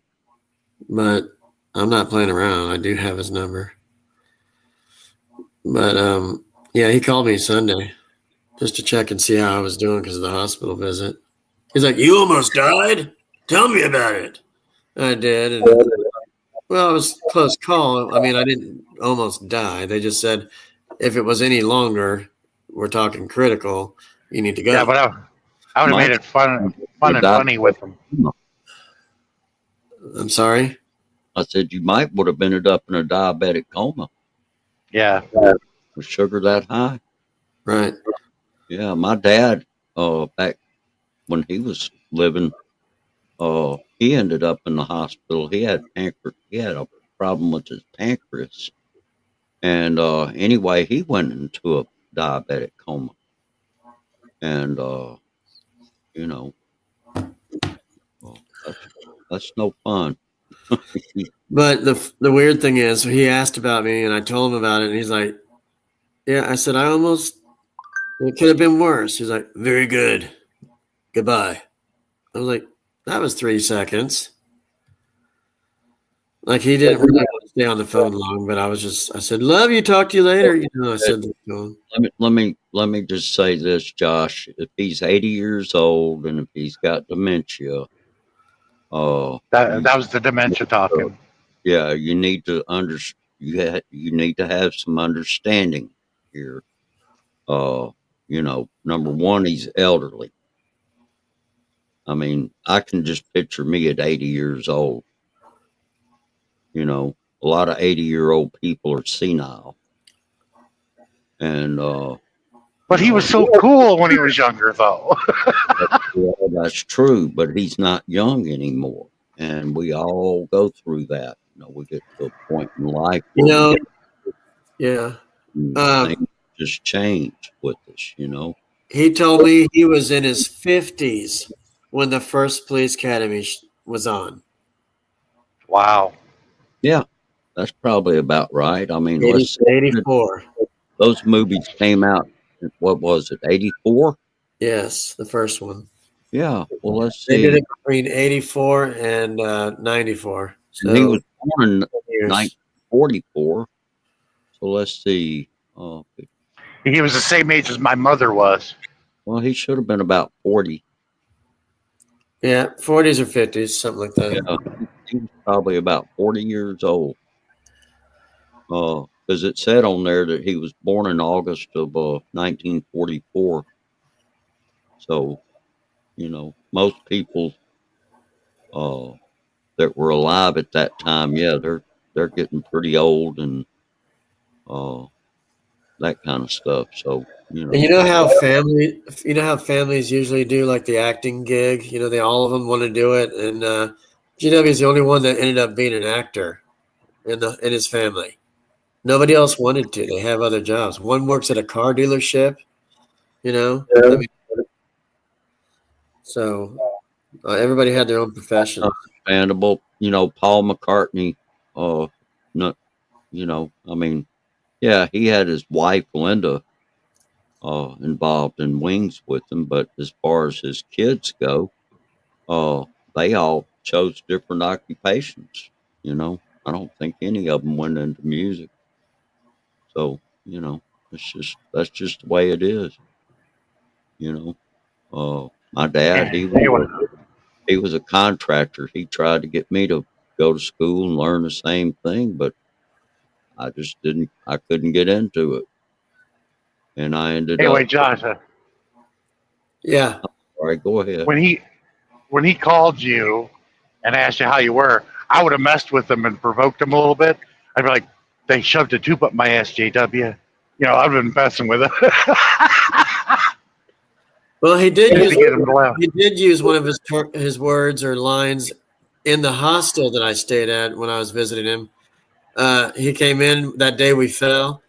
He came in. I said, "UW, do you hurt at all? I mean, because we just fell really bad outside. And I told you don't worry about coming in, but you wanted to, and that's fine. And I still had to hold him up as he walked up the steps into the building, just in case he slipped and fell again, because those were he could have cracked his head open on those steps. Oh, yeah. So I was holding him up. We went inside. I went and paid.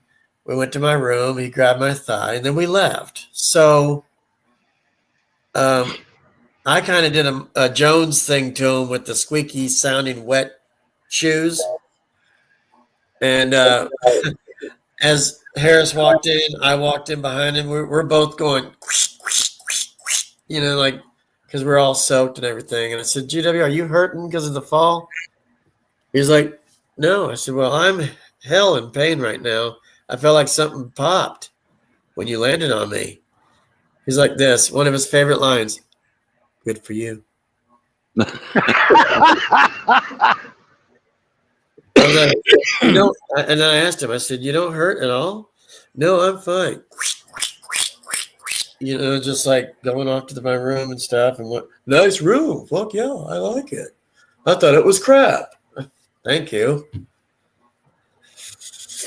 I says, no, sir, I've stayed here before and it's fine. It's safe, secure. I think I know what it is now. What? Some actors need real friends to hang out with, is what it is. Because some of them can't do that, really. Just hang out with normal friends like a normal person. Yeah, and he accepted me open arms. Like I said, GW, the first time we met him to eat with him, and our ride was with us too, I was like, can I bring my friend who is driving us around town? Oh, yes, please do. I love all my fans. And she was so excited, like, I can't wait to meet GW. This is so wonderful. I'm so glad you got this range here. And all this stuff. She was so hard and excited. And then we go, like, he was a couple hours late, wink, wink. But we said 11 a.m. at the farmer's market in L.A. off this street, and he calls me and says, hey, Josh, I'll be there shortly. I'm good. I said, yeah, fine. We're here. He said, we're meeting at the farmer's market, right? That's where you wanted to, sir. Great, stay there. I'll be there in like 20 minutes. What? So we get there. We wait for him. He gets there. He pulls up in somebody's car, one of his coolest friends ever. That guy that was with him, remember that stage guy, the one that was in a play with him? He had a friend of his who was in a play in New York with him. Like, they did plays together. He was joining us. So GW was nice enough to pay for our driver, me and Marion, and his friend that drove, and himself. And GW said, Josh, man, Sherelle, have what you want. It's on me. Don't worry about it. It's on me. And it was 2020, it's COVID. So we ate outside. And a lot of places wouldn't allow people to come in, wink, wink. So we ate outside. I had a huge paschetti. Marion had a huge salad. And we just kind of, just talked about everything. And then our driver took over and told GW everything about her sister. And it just got really annoying. It's severely annoying. I was like, will you just stop? And then he paid for everybody. I couldn't even tell you how much that bill was. But it's called Dupar's, if you can look it up. It's called Dupar's. It's at the farmer's market. And on West Hollywood area, near CBS. Literally near CBS behind it. And so we met him, we ate with him, we hung out, we talked, whatever. And then we looked around at the, it's like a swap meet. It was outdoors. It's near the other, what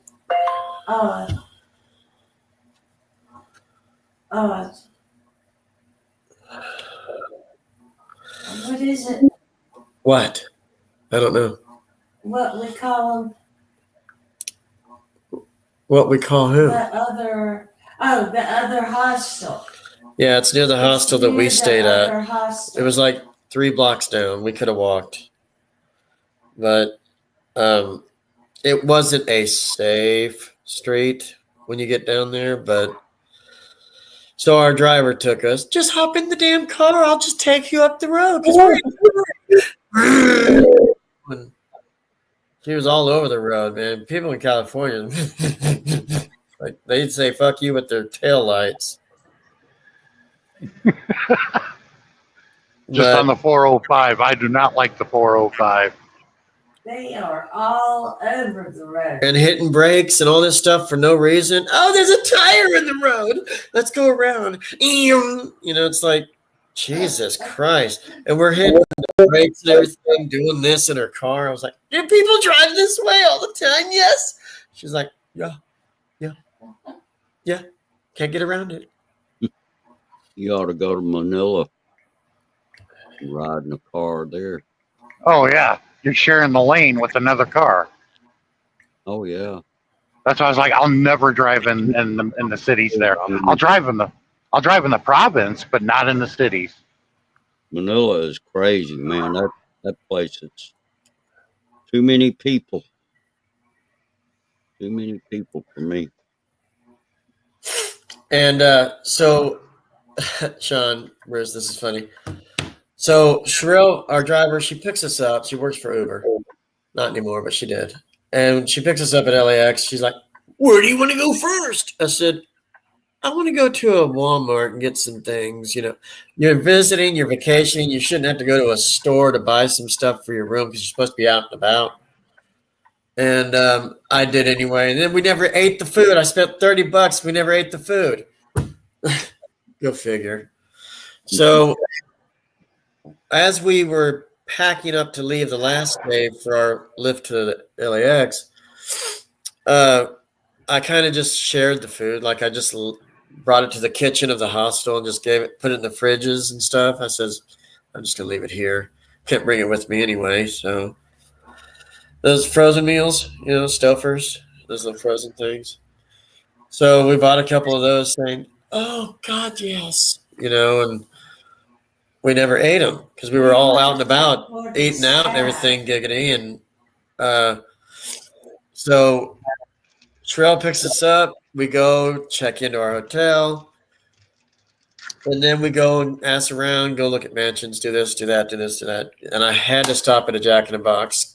Oh, my heavens. Oh, my God. I get moist. Sean says moist. So their tacos suck. I like their burgers. End of story. So, I says, go to Jack in the Box. Or no. In-N-Out. We went to In-N-Out first thing, right, Buns? After we got out of Yeah. LAX. We went to the In-N-Out. first In-N-Out that was nearby. And, of course, our plane landed like at 9 something. We didn't get out of the traffic till after 10. We went to eat. Oh, I felt like I was in heaven. Because we were starving from being on the plane. Yeah, because we could. Spirit was charging for their fucking snacks and food and drinks. You know, they weren't first round free. But how we've gone around to other states and cities is different. But so we ended up very hungry as we got there. I was like, thank God we landed. It felt like 6-hour flight. We're finally here. Yay. We got here safe. And so she picks us up. We go eat. I'm telling you, $3 for a burger? We don't have that here. So you don't find that on the East Coast. You don't. We barely have Jack in the Boxes. Excuse me. So, so we get to the In-N-Out. It was packed. 10 o'clock at night. It was packed indoors and in the drive-thru. Except in Statesville. Never mind. They don't know about that. I think maybe Sean's heard of it, but Or what? Statesville over here. Yeah. Yeah. Yeah. We had a Jack in the Box. I think they closed it right there in Statesville. But anyway, I'm talking about when we landed out there and stuff. And then we went to our hotel, spent the night there, whatever. And then she picked us up the next day. We went out and about and did stuff together. That's when we saw GW the next day, right? Because we came in too late for that evening, so we did it the next day. And he told me to meet them at the farmer's market, so we did. And we went to a postcard store or something. I don't know what the hell it was, but they had postcards and stamps. You could buy all that stuff there. A little gift shop, I guess, something to send mail saying, we got here safe. Gone. So I did send 2 postcards to friends. I didn't know you guys then. Sorry. This was 2020. I didn't know. I didn't really get involved with YouTube too much. No, that's when I got involved. Was late February of 2020 when right a week after the lockdowns happened. Yeah. So he shows up. Excuse me. We were there from 9 a.m. Like we had nothing else to do. So I said, let's just go and wait for him. Go look around. I've never been to this farmer's market place he wants us to be at. So we did. We went and looked around, shopped a little bit, just whatever. And then he calls. Hey, you at the farmer's market like I said? Captain Harris, sir? Yeah, we're here. We're just assing around. Good, I'll be there in 30 minutes, whatever. He finally shows up. And all I could do, here's what's funny. When he got there and got out of the car, he started walking over like his little tough, stern, little short shit self, and all I could do is see him walking towards me in the parking lot there. I was like, Captain Harris, what? He's like, just so he finally gets up to us. I was like, sir, I can't do anything but smile and smirk and laugh with you because you're just amazing, and I showed you guys that photo, correct, with him? Did I ever show you guys that photo? Bruce? Yeah. Yeah, I think so. Uh-huh. But I would have killed to get that video where he fell on you. I'd ask security, let me have a copy of that. I would have been sharing that with friends. Look at that. Captain Harris fell on me. It's like slapstick comedy, Yeah. I don't want to repeat it because that hurt like a bitch, man. I couldn't even breathe right. It hurt so bad.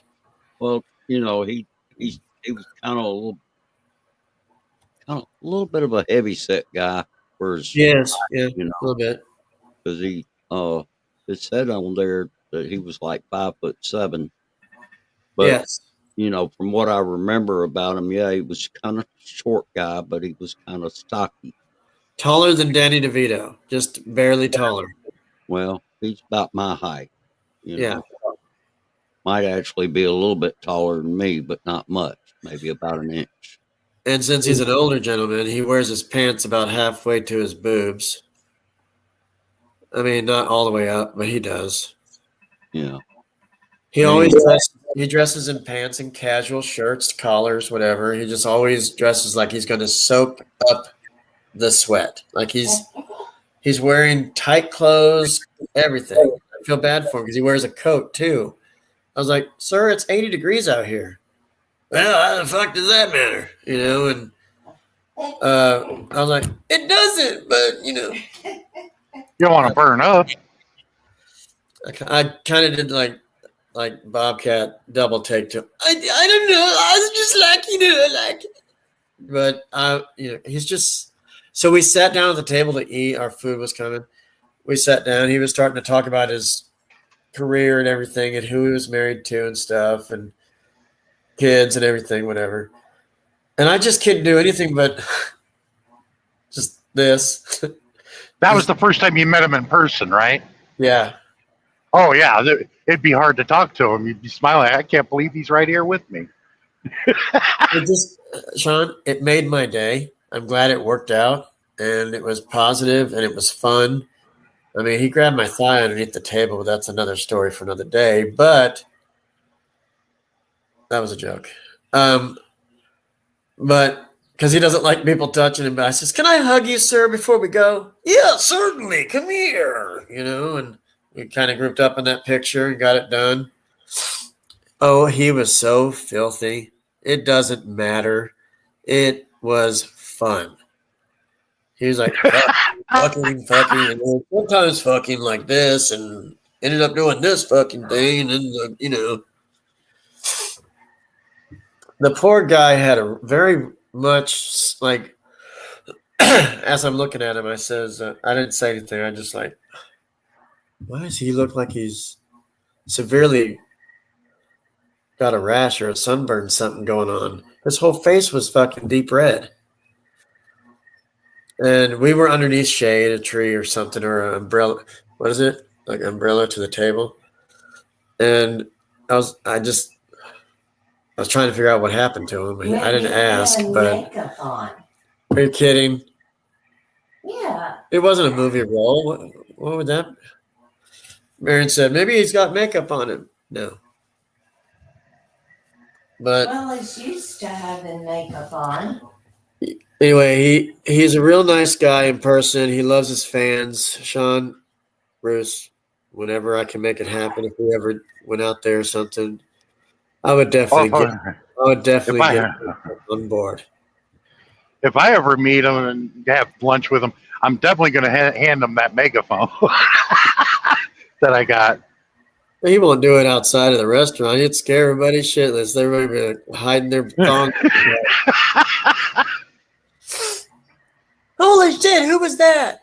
I'm over here, fucker. You know, and no, but like I like when he went up to Mahoney in part 4 and he said, well, why don't you just kiss my little rosy red ass, Mahoney? And then Mahoney's like, Rosie?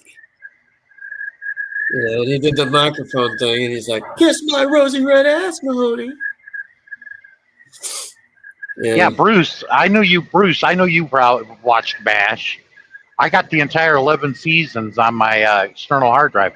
I showed it to Josh, and I know it was like, I think the last season of MASH, he was on it. He replaced Radar.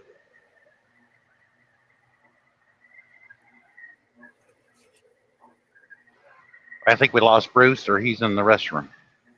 The CR.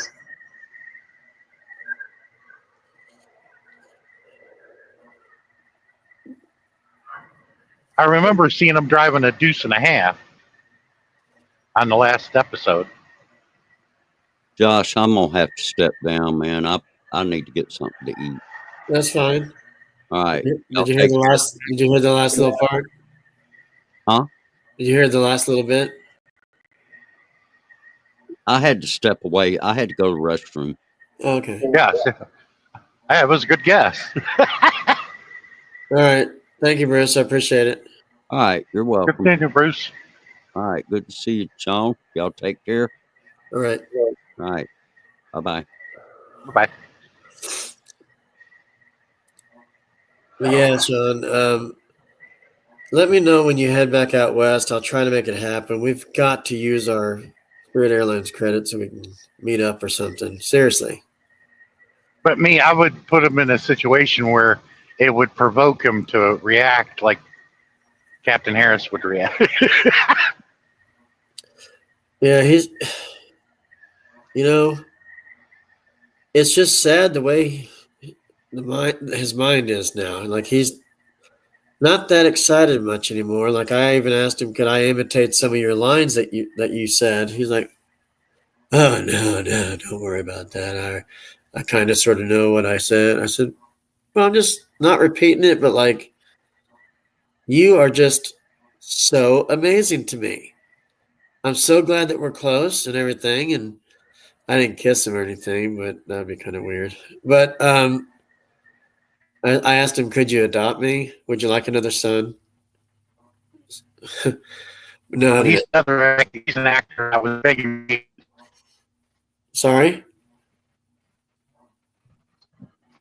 He's an actor that was really big in the 80s, and that's when we grew up. Well, I grew up in the 80s anyway. Okay.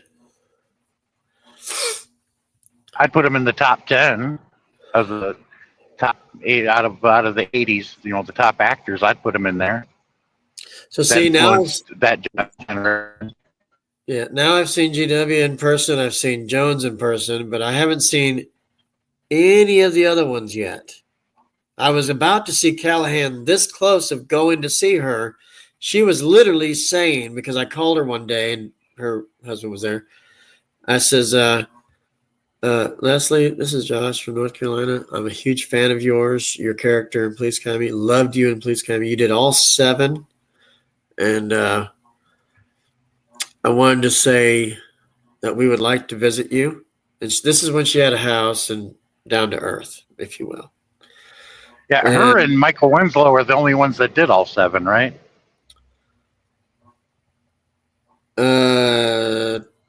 Tackleberry did all 7. What the hell? He just got bumped off because of his signal. Here we go.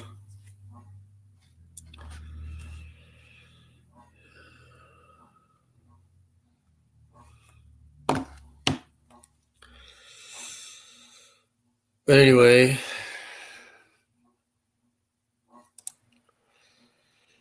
There we go. Tackleberry did all 7. Oh, okay. Who else? There was only a few of them that did all 7. It was Jones, GW, Callahan, Tackleberry.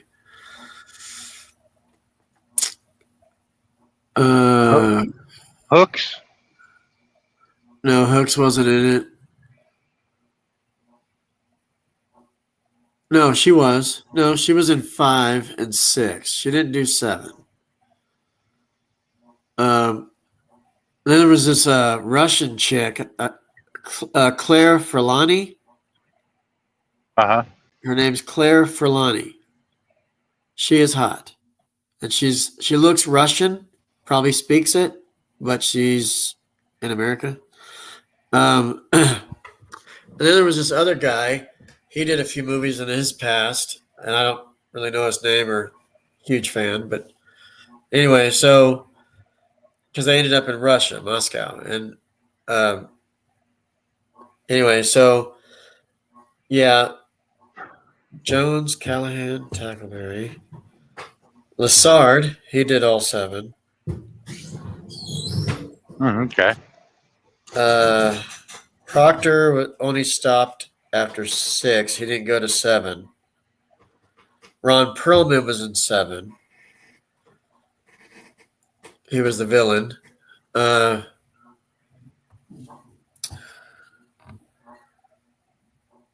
Yeah, I don't know the other names, but yeah, there's only like maybe at the most 8 of them that went to all 7. So maybe 5 or 6. I'm not sure. You kind of have to look it up. What? And JW, he was just he missed 2 and 3. That was it. Yeah.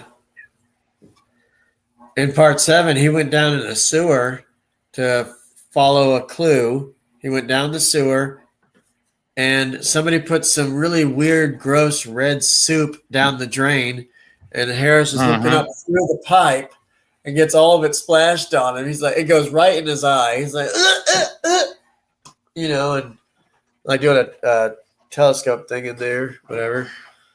But because he was trying to keep track of Lassard, he ended up with the Russian family. So, you know, after they got at the airport. But I like how in part 5, where all the golf balls started spilling out of the bag at the escalators, and the robbers that were in there, they were like holding the bag of jewels they stole.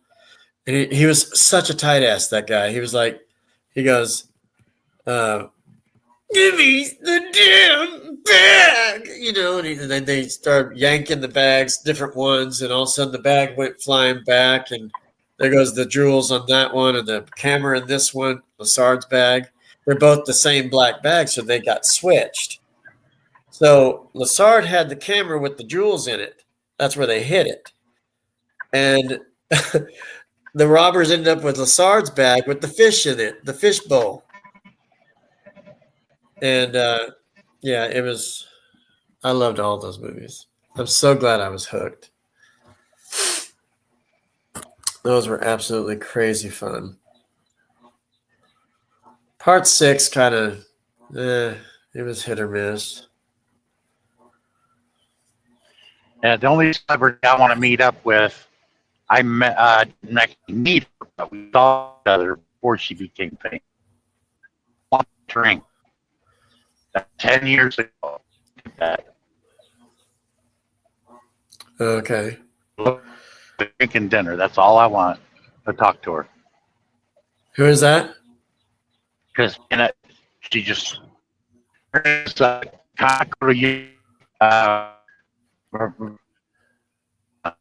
short. You're breaking up so bad. I can't hear you. I can't understand you.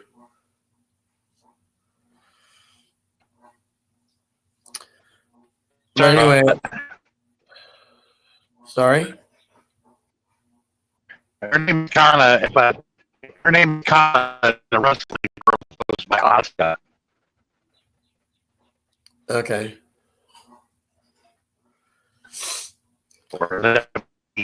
I know she signed them. Okay.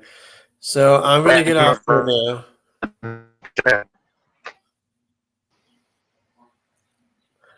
I'm going to get done here now, Sean.